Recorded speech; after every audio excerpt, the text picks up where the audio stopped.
not going to get it. They just So, give you a syllabus and turn it in. exactly. So basically, I'm just telling them, you know, think highly of yourself. Don't think what you see on the media, you know, and around you. Don't be subjected to that. I have 5 boys and 1 girl. So my 18-year-old, he's getting ready to graduate, and I told him he want to play football. He want to go to Jackson State to play football. I said, Jahasha, I don't want you to always think that being in the NFL or the, on basketball, and you know, whatever you call it, you know. I said, I don't want you to think that you're going to make it there. I said, because some of those have college degrees, bachelor's, you know, associates, whatever. They can, if they get injured, they can start with something, you know, like you said with the plan A, plan B. So I go to the school. I popped up at the school one day. My son was misbehaving. He was misbehaving. Him and his friend. They didn't know I was coming up there.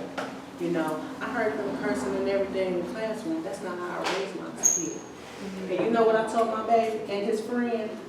Get to the back of that classroom. I took my belt off and I told them up in that classroom. And I told them, you can take me to jail.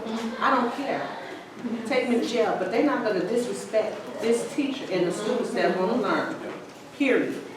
So now, when I come up to the school, all the students, hey, Miss Williams, how you doing, Miss Williams? And if I see one in the office or I know they sitting on the bench because they've been disciplinary problem, I come and talk to them, you know. And the principal look at me like, how do these kids respect you? And they don't respect their And they don't respect their own teacher, and they don't even respect their parents, you know. They don't even respect their parents. So I told her, I said, you know what, Ms. James, I said, you don't know what's going on in these kids' households. You don't know how their households are ran. I said, a lot of these kids need love. Just even in the morning, you see a kid all crying up. You don't know what they went through that morning or that night. I said, just bring them in and say, hey, how you doing? What's going on? You know, bring them up, bring their spirit up. Because I was one of those kids that was real skinny, pimples and everything, and I used to always keep my head down. And my mama used to ask me, why you keeping your head down? You don't never put your head down. You keep your head up, regardless of what somebody's saying or regardless of what somebody's doing or whatever you're involved in, you know, keep your head up. And that's the type of person I am, because these kids need love. They need somebody to build them up, you know. We have some parents that tear their kids down to the ground, you know, and party with their kids. You can't party with your kids and think they're going to respect you. So that's the type of mother I am, and that's the type of community leader I am. I love the kids, and I want more for our kids, because our kids always get knocked down to the ground, you know, and say they're not going to be mount up to anything. So that's they listening to that. We're not going to mount up to anything. No, that's not true. We are the smartest creatures on this earth. One thing that we talked about that was very important is the fact that you care and you try to build relationships with them. People see the gang members and they have a perception about them, so they don't even want to talk to them. Right. And you don't do that. And teachers, unfortunately, they have so many limitations and restrictions and recommendations and testing everything.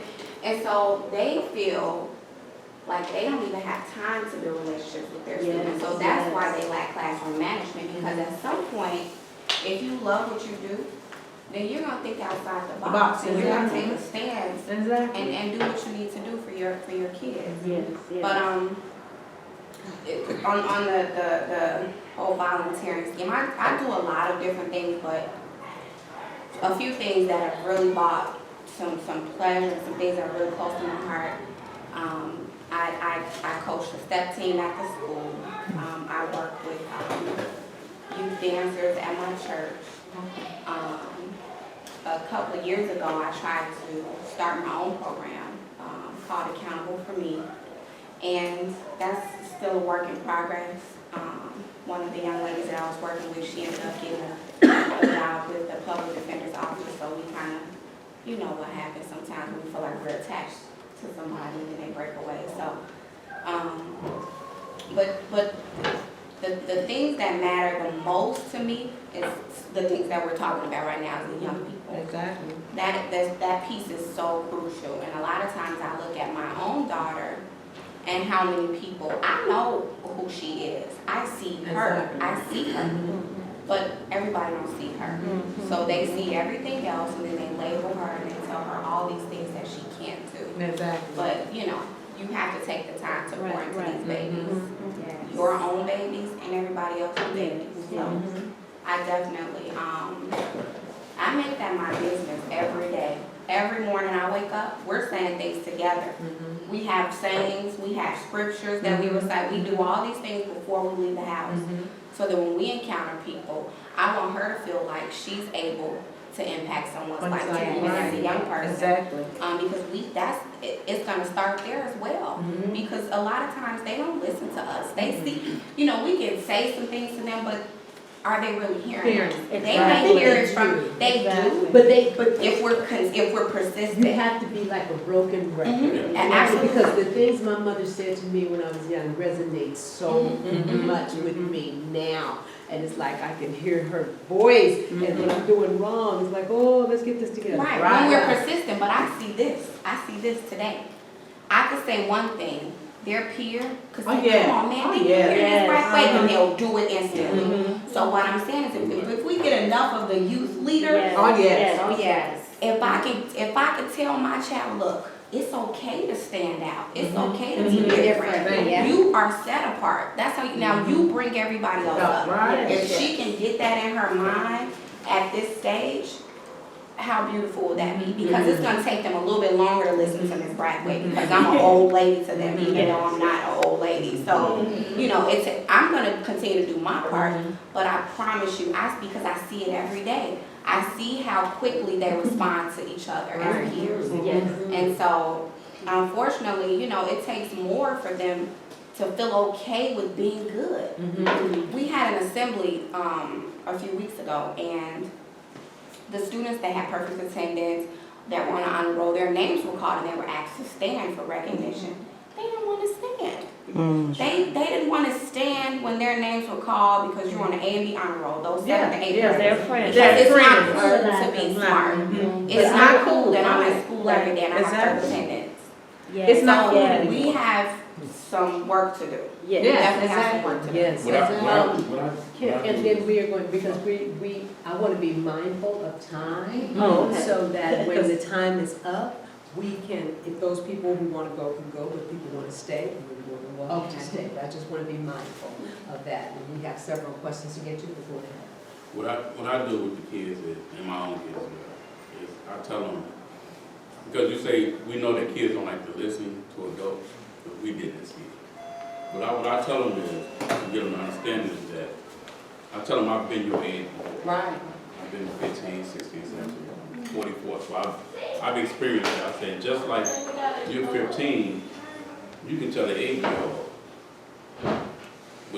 what not to do, what to do, what to experience, because you've been 8, we got 7 years on it. So when they understand, they're like, oh, okay, it does make sense to me. Right. So I think that's a very effective way of getting them to try to understand, to try to listen to what you say. And they kids do listen. I tell my kids stuff, and I'm like a broken record with my kids. They're like, oh. Basically, it's Like like lead by example. You're a sergeant or but I'm like, if I have to drill this in your head, you're gonna get it. So whenever you come across something where you need to dig in that bag and say, okay, my dad told me, if I do this, here are the consequences. Whether good or bad, here are the consequences to what you're doing. And you know, I'm one of the two people who just joined. Denny, you introduced yourself. Okay, you know what? One of the things that I used to love from my parents were their stories. And them telling me lessons through stories resonated with me, because it wasn't like, which my mother did all the time. But when she told me a story, then it was like, oh wow, I could see her, the humanness in her, and I could also get a good message from it, you know. So before we go on to the next one, I just want the two people who just introduce themselves. We got 2 more men, yay! Guess I'll go first. My name is Cleveland Fitz. My daughter is one of the global girls here. I went to University of Illinois, got my degree in African American Studies. Oh, wow. All right, now. I figure if I'm gonna pay back loans, I might as well study my people. So what are you gonna do with that? So applying to get my, study, get my PhD. I'm really interested in doing research about how gentrification has affected youth violence. And, you getting families and neighborhoods displaced and how does that affect, the way people live. So that's what I'm area to study. That's it. Hello, my name is Kavan Ware. Actually self-employed for the last 14 years. I have a lifestyle consultant, help people transition in and out of lifestyles. I also have a venue space that is on 1310 East 75th Street. It hosts about 200 people, full kitchen, parking lot, computer center, conference room, rooftop deck, all of this stuff. I also have a radio show for the last 2 years on intellectualradio.com. And mentored, teach entrepreneurship for 5th, 6th, 7th, and 8th graders for several years. And just an advocate, been mentoring with Godfather's mentoring for about 7 years. So just a concerned citizen and an entrepreneur greater than Great. So the next question, did You anybody guys have want anybody to questions? The only thing I can say, but what I've heard so far is there's another question is that how can we teach kids how to respect themselves? And that's where it starts. Exactly. How can we teach kids how to respect themselves? I think that's a good question. Anybody want to, because I could spend a little. I think that tomorrow if morning you talking start off with etiquette classes, because some children desire to do more and to respect their elders and things like that, but like you say, peer pressure. But if you can begin to say, this Saturday I'm going to take a group of kids and I'm going to take them downtown and I'm going to pay out an hour to show them what life has to offer them. And when we go here, you have to dress this way. Right. And this is how you have to talk. See, kids are like, they have learned behavior. So if you begin to be consistent with them in this learned behavior, they'll pick it up. Because, wow, I remember, going downtown, you're getting them out of their environment and you're giving them something to look forward to. Sometimes we have to make an investment in order to make a deposit. Right. So, and that's the only way that you can do it. And when you begin to take them to these classes, and it's so many free things that you can do with them to show them this etiquette. And this is the symphony. Well, we're going to go to a symphony. You've never been to a symphony. But after the symphony, I'm going to take you all downtown to eat. Stay within your budget because this week you may be able to take this group of 5. The next week you may be able to take the next group of 5. And then once you can, you get them together. And now they have to interact with each other, but they have to respect each other. And so you train them. We're not going to curse at each other. This one is not stupid and that one is dumb and that one is ugly and that one is bald head.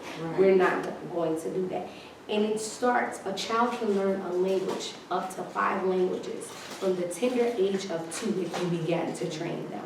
So you train them, start small. Start small. Don't start big. Right. Because people fall off. Start small. You grab those. And once you have a hold of them, then they will be your ambassadors for the next group. Like the ambassadors. I want to touch on just really quick. I'm gonna make it super short. And Diddy, we have an next one, Diddy, so. What I would say, what really helped me, and I love my mother dearly, but she was a do as I say, not as I do her. And luckily I joined Global Girls where Miss Penny was a be the change you want to see person. So I never heard her tell me don't behave this way and then